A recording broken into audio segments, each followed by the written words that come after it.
future. I'm Ed Kirk. And I'm David Wahl. We're two kids from Gaylord, Michigan who grew up watching incredible people quietly build something worth inheriting. Before we head off in different directions, we decided to sit down with those people and ask them everything we wish we'd asked sooner.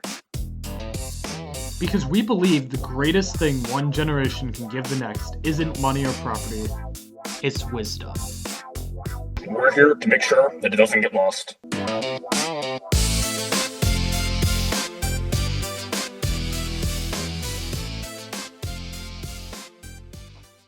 So our guest today is a personal one for me, and I think by the end of the episode you'll understand why. Yeah, so Katie Deller serves as the Member Engagement Director at the Michigan Electric Cooperative Association and is the driving force behind the Michigan contingent of the National Rural Electric Cooperative Association, D.C. Youth Store, an annual program that brings high school students from rural Michigan communities to D.C. to learn about government, civic life, and the cooperative business model that powers their communities.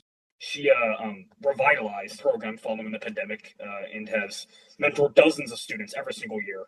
And spent her career connecting young people from small towns to something way bigger than themselves. Yeah, and that very youth tour was one of the first chances I got to dip my toe into the outside world, and in a way it kind of fostered the inspiration and motivation that led us to this very show. So Katie, welcome to Inheriting the Future, and thank you for being here. Thank you for having me. I'm excited to talk more about Youth Tour and the opportunities for rural students in Michigan. Absolutely. Let's start at the beginning. So in your own words, how would you describe yourself and what you do, and how did you end up doing this kind of work?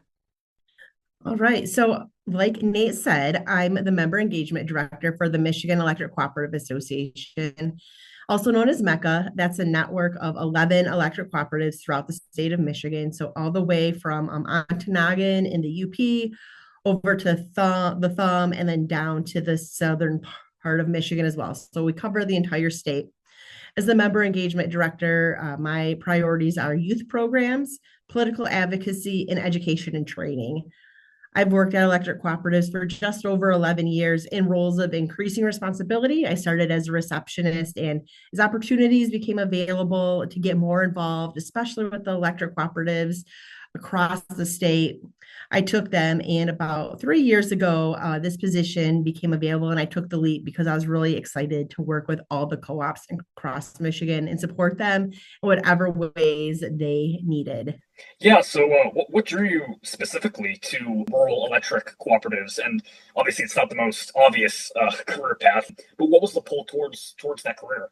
I grew up in rural Michigan. I went to a small school, graduated in a class of 19, and always looking for ways to build my community, to make it better, and to just enhance what we already have. We have a really unique skill set living in rural Michigan. We're very industrious, we're very creative, we're good problem solvers, and those are all the traits that make a good co-op employee. Co-ops came about because nobody else would serve these rural areas of the country, so they had to be industrious. They had to solve problems that weren't faced before, and they just tackle things head on, and that all really appealed to me. Yeah, for sure. I love any chance I get to talk to someone who just their mindset is trying to pay forward what they were offered in their childhood, their experiences, and just give it to more people. And so specifically with like electricity, most people just kind of flip on a switch and never think about where it comes from or who's responsible for getting it there. How do you explain what a electric cooperative actually is, and why do they matter to someone who's never really thought about it?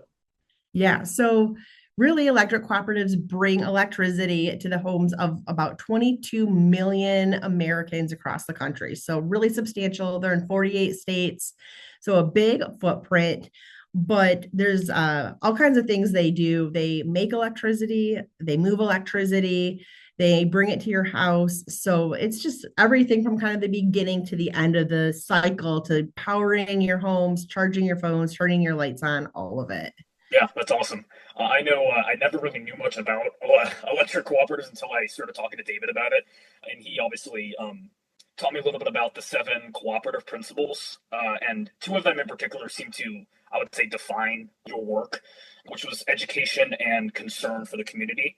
What do those actually look like in your day-to-day practice? And specifically, how do you incorporate them into your work within the youth tour? Yeah. So education and training is a huge one, and that just encompasses so many of the things I do.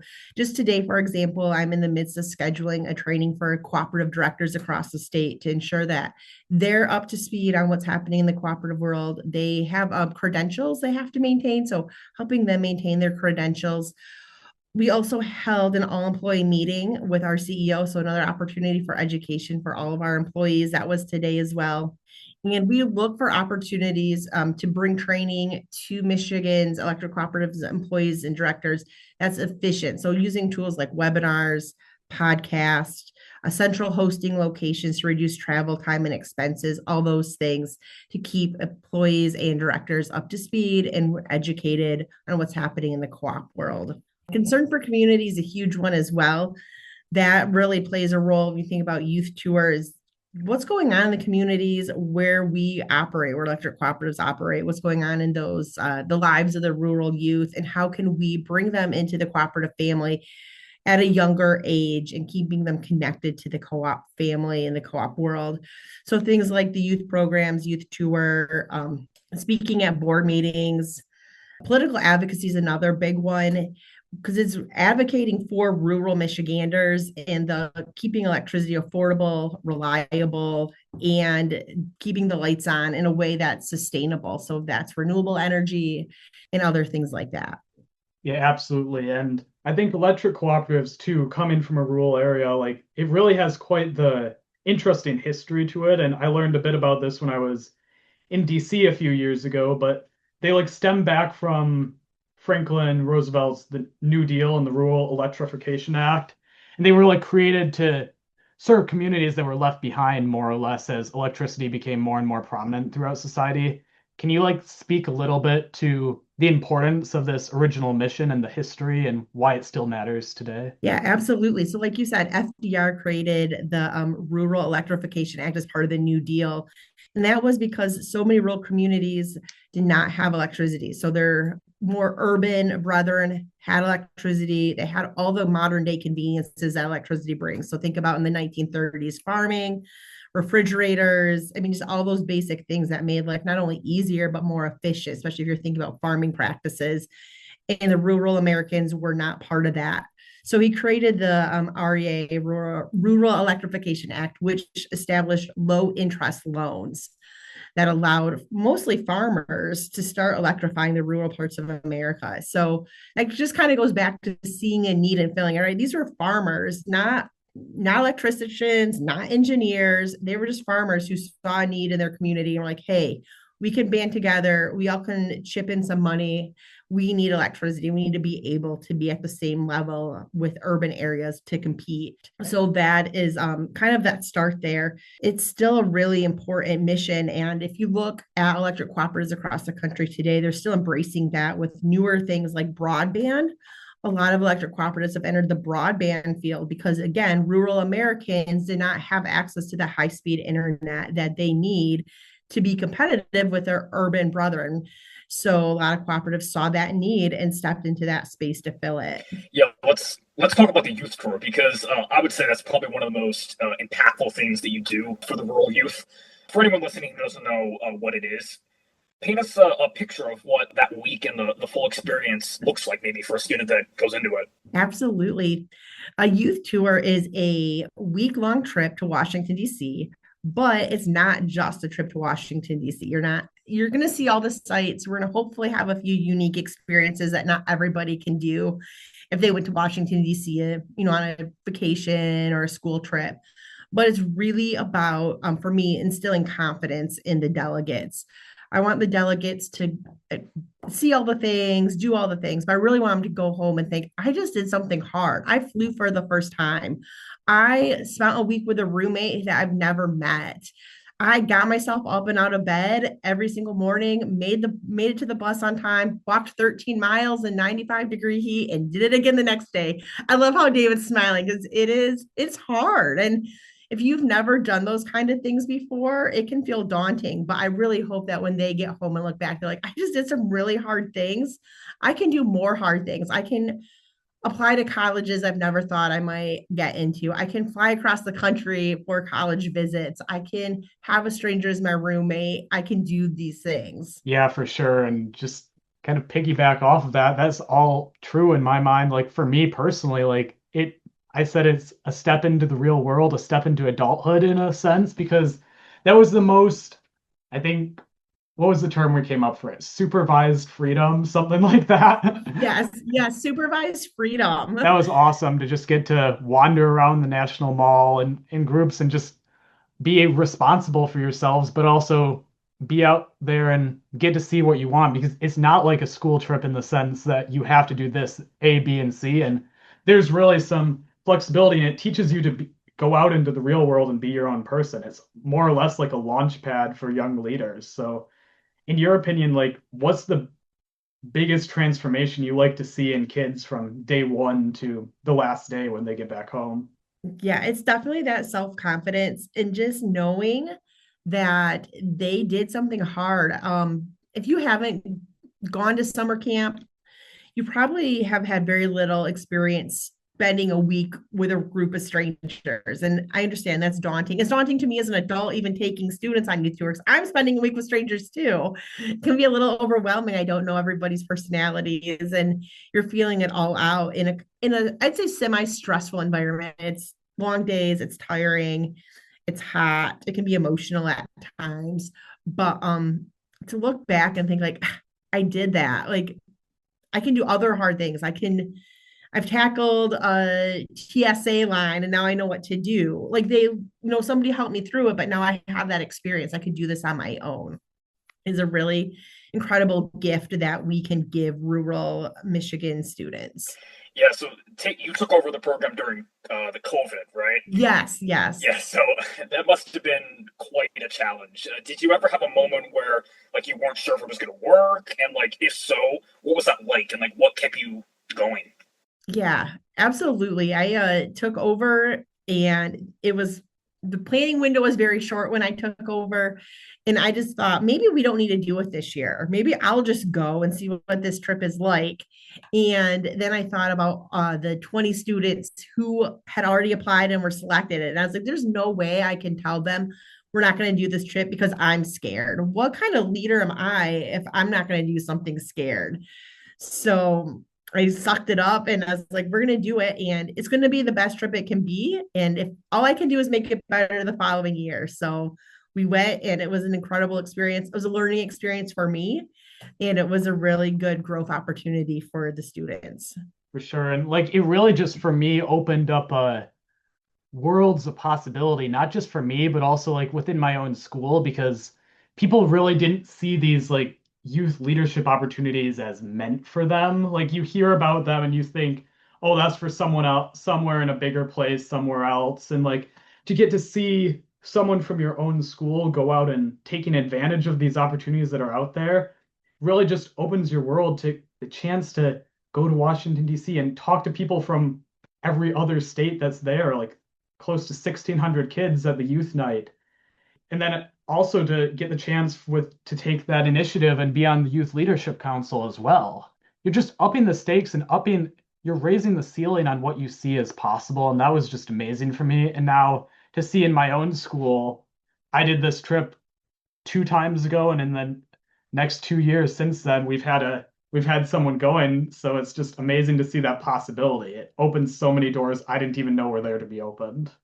That is exactly like the beauty of the trip. You're right, because until you know somebody who takes advantage of one of these leadership opportunities, you're right. You don't think it's for people like you. It's for people in cities. It's for people who have more education or more resources or more money or who've done other similar trips, but it's really a trip for everybody. And to kind of be a mentor and a leader in your own school and your own social circle and show them like, hey, I did this and you can too, it's a really, really great gift that you're bringing back to your own community. Yeah, that's awesome. What does it mean to you, Katie, when students just like David tells their experience to you and sort of goes over how much it changed them. What does that mean to It you? means everything to me. When I saw that David got the full ride scholarship to Notre Dame, all I could think about was I remember, David, when we first talked on youth, you were like, that's my dream school. And maybe I'll get to go there when I'm a junior. I'll transfer. I'm probably going to go to community college first. I don't know. It's no, it's a long shot. It's going to be expensive. And then to hear you got the full ride, it was like just incredible. I was so excited. I made a little sound. I was at my computer working. I was like, oh, no way. Like, just know that something like youth tour just was the catalyst, just gave you that little push you needed to like dig and find that motivation to pursue your dream now and not waiting until, time was right, was just remarkable. Hey, I appreciate the kind words. It was amazing. So thank you for all of that. And obviously, working with rural communities across Michigan, a big issue that a lot of small towns are facing is just that people are leaving and youth, teenagers, they get out of high school and they want to go somewhere else. Like the whole world's out there. You think there's something better. The grass is greener on the other side of the fence. And I think I've seen that's a growing trend across the whole state of Michigan. So, what role do you think that organizations like MECA and programs like Youth Tour play in keeping people connected to where they come from? Relationships are at the heart of everything we do, and they're at the heart of keeping young people engaged in their community. So creating that sense of belonging, creating a network where they have peers, they have older adults, people that they can turn to with questions for guidance and for support, is what's going to keep people here, and making sure there's opportunities that are sustainable, right? Like, you can find a house, you can find a good job and a good career. You have all of that available in the community, and co-ops really do help fill that gap. They are incredible employers. They have great pay, great benefits. They make living in a rural area very easy to do. Yeah, and obviously, me and David both being from a small rural community, oftentimes there may not exist the opportunities that kids from bigger cities may have. Mhm. But what do you think young people from small towns may underestimate from where they're coming from? And what do you think small towns underestimate about their own people? Yeah, I think it's just easy to like knock yourself down, right? And say, "Oh, I'm not that smart. Oh, I don't have that many opportunities." It's just easy to underestimate everything. But when you look at the positives, the close-knit relationships, the community, the ability to have like what I would call a slow pace life and look at the small things and appreciate them in a way that is not always possible when you're in the city or in a more urban area. Those are really the advantages. I was in DC a couple weeks ago and I said I always like to look at these row houses and kind of romanticize it, right? Like, oh, it must be so cool to live in these houses. And then I look and they have literally 2 inches of grass. So I was like, okay, if I had a pet, if I had a dog, where would my dog go? I'd have nowhere, right? If I had kids, how would they get to play outside? Well, they wouldn't. They'd have to take them to a park. All of those things, are what makes living in a rural small town really enjoyable. So that's awesome. I know you've been to DC a fair share of times. What does DC mean to you, and like as a person, and when you go on these trips, what does that mean for the students that are there? To be where these decisions, these policies are made, to go to the Capitol to meet with our legislators, is just it's just kind of mind blowing. You see it on TV, you see the Capitol on TV and quite a bit of backgrounds for news and reports and things. But then to go there and realize like I'm walking where the presidents walk, I'm talking to the lawmakers who are going to be voting on these things that impact my life. And it's accessible to me, it's accessible to anybody who's going to take this opportunity. It's really empowering. And it's also just an opportunity to recognize how much your voice matters. You get to tell these lawmakers or their staffers what's a priority for you personally, for your community, for Michigan, and they're going to listen to you. So to be able to have an opportunity just to voice your opinion and help shape policy is a really remarkable opportunity. Yeah, I think it really just narrows that percepted distance between you and Washington of like, I'm here actually talking, my congressman's actually talking to his constituents, and I, as a Yes. 16-year-old, can be there and like tell him what I think, and he'll listen to me, and so that's amazing. So this conversation obviously has meant a lot to me personally. And before we let you go, we just end every single episode with the same question. And we like to ask every guest who sits down with us. Yeah, so Katie, you've spent your career investing in young people from rural communities and trusting that what you planted and will grow into something meaningful. Obviously, you've seen it work. You've seen what happens when someone believes in a young person at exactly the right moment. So with all of that, what's one thing we could do today to wake up to a better world tomorrow? It's so simple. You're probably going to laugh, but I really believe in the power of a smile to just brighten somebody's day, to say, I see you and I recognize you, whether it's somebody you know, whether it's a stranger, but to take it one step further, if you want to really challenge yourself, compliment somebody. That way a smile or compliment can turn somebody's day around. You don't know what's going to happen next, but you know it's a spot of brightness in their day. Katie Dello, everyone. Someone who has spent her career making sure the next generation inherits something worth having. Thank you so much, genuinely, for everything that you do, and thank you for being here with us today. Yeah, thank you. This has been great. Yes, thank you for having me. If this conversation moved you today, please share it with someone in your community, a neighbor, a parent, a young person trying to figure out where they belong. These stories deserve to be heard. You can find us on Instagram and Facebook at Inheriting the Future Podcast, and wherever you listen to your favorite shows. We are Inheriting the Future, and we'll see you next time.